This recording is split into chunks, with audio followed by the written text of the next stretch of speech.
Good day, everyone. Our study is all about Addison's disease, which is to be presented by Ahmad Yerli Faye, Angkaya Rhea Paula, Salazar Christine Joy, Sales Cristina, and yours truly, Villanueva Erdis K.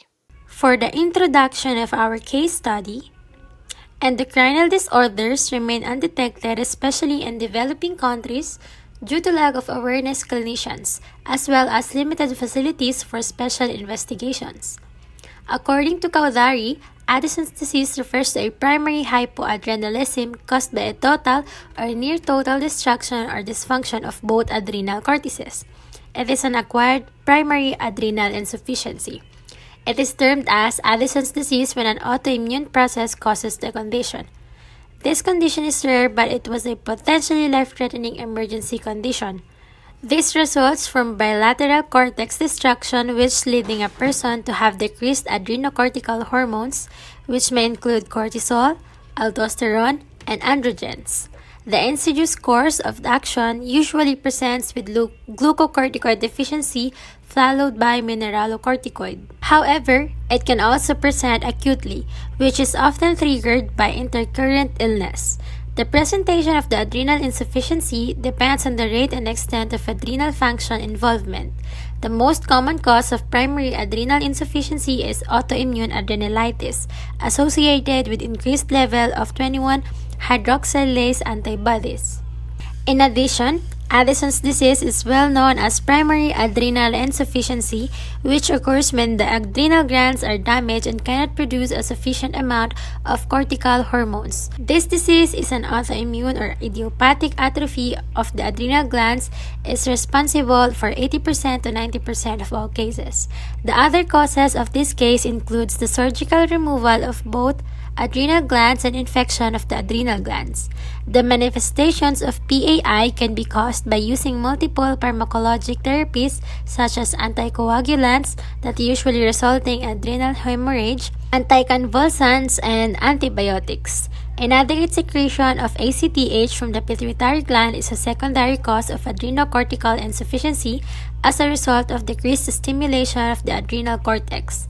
It is also defined by Porth 2015 that the use of therapeutic corticosteroids is the common cause of adrenocortical insufficiency. Symptoms of the adrenocortical insufficiency may result from the sudden cessation of exogenous adrenocortical hormonal therapy that suppresses the body's normal response to stress and interferes with normal feedback mechanisms. And this is our pathophysiology.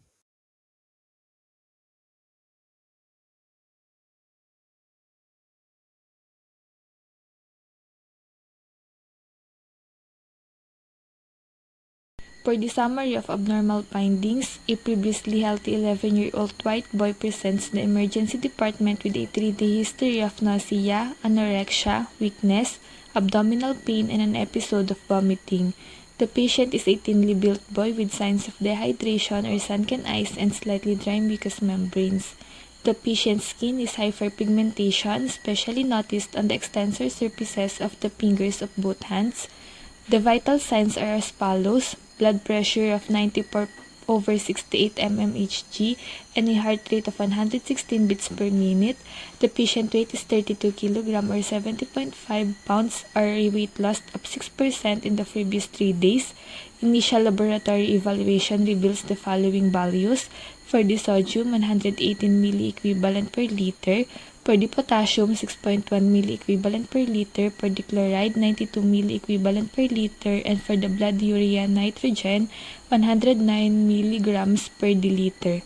The patient has mild metabolic acidosis or a pH level of 7.33, the bicarbonate of 18 milliequivalent per liter, and he is normoglycemic or a glucose of 94 milligrams per deciliter. And lastly, additional laboratory evaluation reveals the cause of fluid-resistant hypotension and abnormal laboratory results.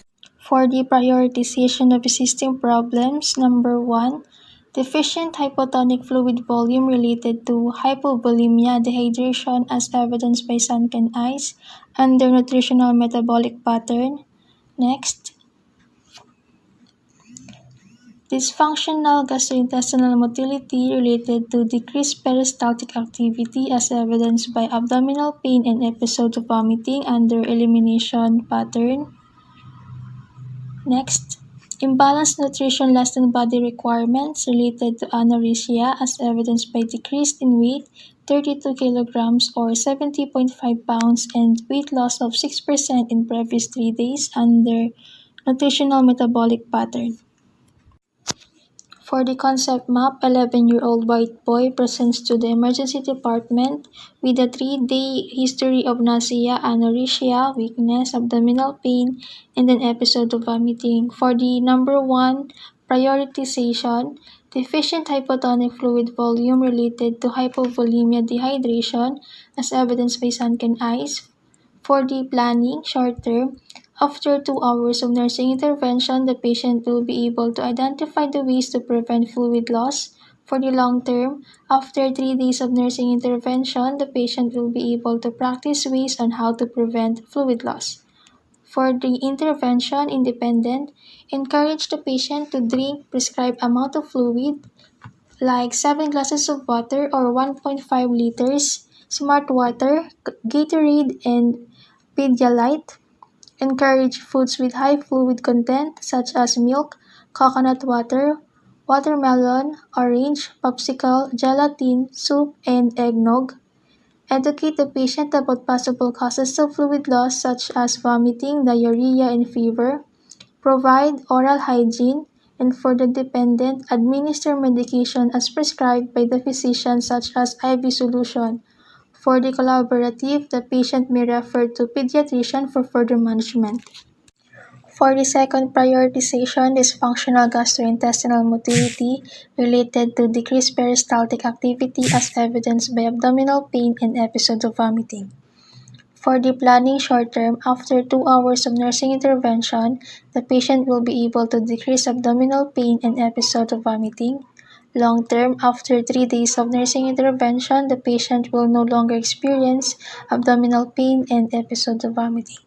For the nursing intervention independent, instruct the parent to place a hot compress on the patient's abdomen to lessen the pain.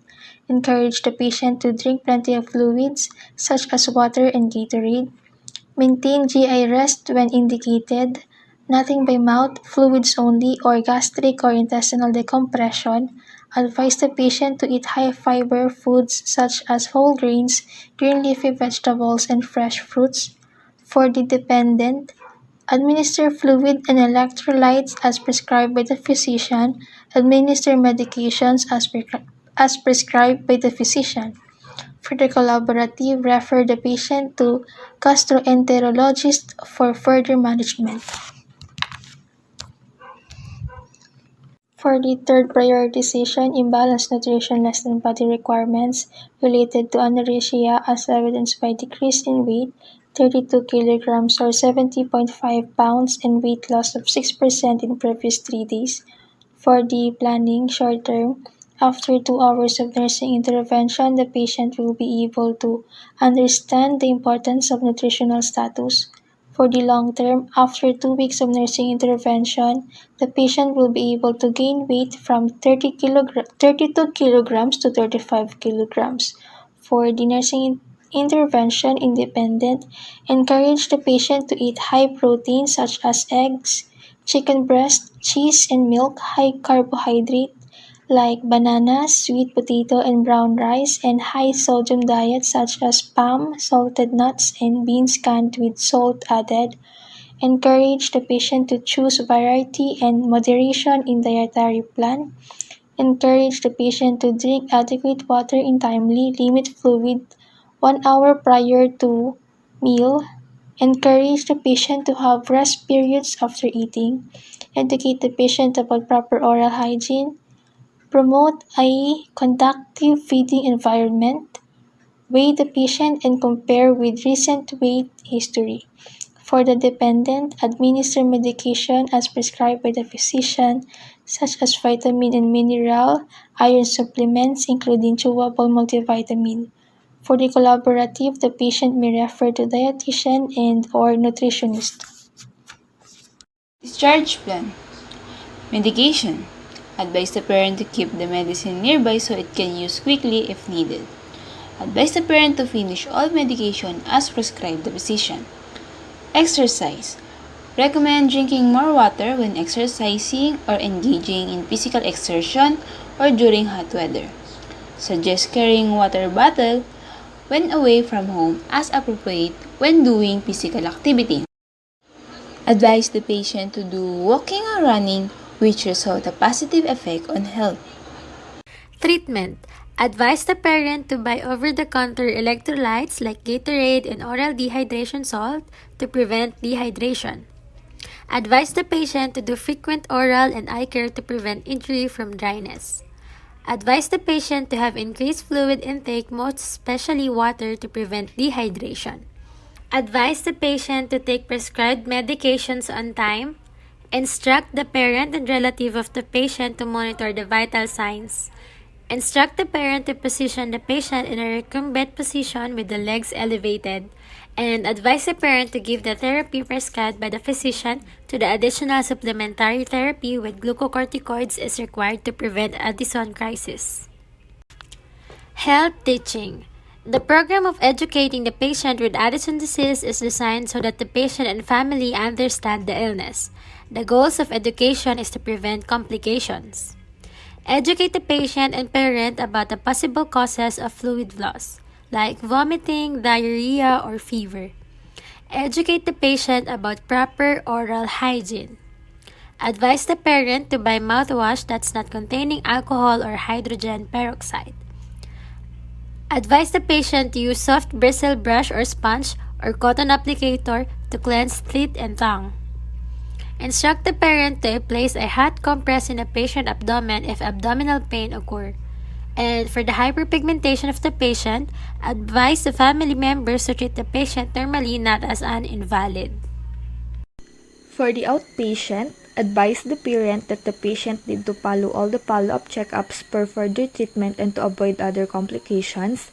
Discuss to the parent the importance of follow-up appointments. Instruct the parent in signs and symptoms indicating need for emergent or further evaluation and follow-up. Advise the parent to call 911 or emergency hotline if symptoms of adrenal crisis or low blood pressure, diminished consciousness, difficulty in breathing, and abdominal pain occur, weight decreases progressively, ankles begin to swell, and other new symptoms develop. Diet. Good nutrition is important for your health. Healthy eating habits will help you control some of your risk factors for Addison's disease. Advise the parent to prepare meal that is high in protein such as eggs, chicken breast, cheese and milk, high in carbohydrates such as bananas, sweet potato and brown rice, high sodium diet such as spam, salted nuts and beans canned with salt added, and high fiber food such as pechay, kangkong, and carrots. Encourage the patient to eat fruits which is high in fluid and electrolyte content such as watermelon, orange, and coconut water. Encourage the patient to drink adequate water in timely. Limit fluids 1 hour prior to meal. Encourage the patient to have rest periods after eating. Advise the patient to avoid extremely hot or cold food and acidic or high spiced food. And lastly, promote a conductive feeding environment. For spirituality, advise the patient to maintain good and safe environment. For our conclusion, with our study, we have concluded that our patient has an Addison's disease, in which we identified that Addison's disease, or known as primary adrenal insufficiency, is defined as a chronic adrenocortical insufficiency due to inadequate adrenal cortex function. The signs and symptoms of this disease is identified that the patient is experiencing muscle weakness, anorexia, GI symptoms, fatigue, emaciation, dark pigmentation of the mucous membranes and the skin, especially of the knuckles, knees, and elbows, hypotension, low blood glucose, low serum sodium, and high serum potassium levels. This disease is being diagnosed with the use of the laboratory tests in which the patient will undergo on the measurement of the patient's early morning serum cortisol and plasma. ACTH were performed to differentiate primary adrenal insufficiency from secondary adrenal insufficiency and from normal adrenal function. Other laboratory findings that are needed in this disease are to determine the levels of blood glucose and sodium, if there is an increase in serum potassium concentration and white blood cell count. The medical management of Addison's disease were administering the prescribed medications such as hydrocortisone or solocortef, vasopressors if hypotension persists, antibiotic, and if the patient's adrenal gland did not regain any functions. The patient will remain and needs a lifelong replacement of the corticosteroids and mineralocorticoids to prevent from the recurrence of the adrenal insufficiency. There are also different nursing management that we have identified, such as administration of fluid, glucose, and electrolytes, especially sodium, replacement of missing steroid hormones, and vasopressors. We also identify that we should encourage the patient to consume foods and fluids that assists in restoring and maintaining the fluid and electrolyte balance.